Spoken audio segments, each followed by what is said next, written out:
peut se vider de son sang intérieurement? Oui, malheureusement, Ok. et en général, ça dure pas très longtemps. Quelle est la situation d'urgence la plus extrême auquel vous avez dû faire face?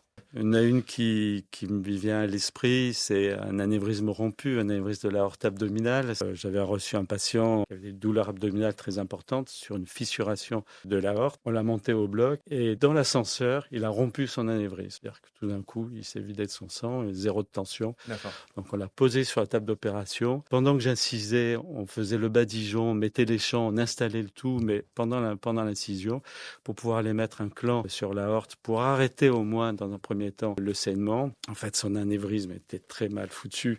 Il remontait très haut, donc il a fallu disséquer, déplacer le foie pour aller mettre un camp plus haut, faire un pontage. Et toute l'équipe était formidable, tout le monde s'est synchronisé et on a pu mener à bien cette intervention. Et le bonhomme s'en est bien sorti. Il s'en est sorti, ouais. C'était un vrai Sans plaisir de le grande. voir ensuite déambuler dans le couloir, aller chercher son D'accord. café Ok. au distributeur. Je ne sais pas s'il a bien pris conscience De d'où ce il qui s'était revenait, passé.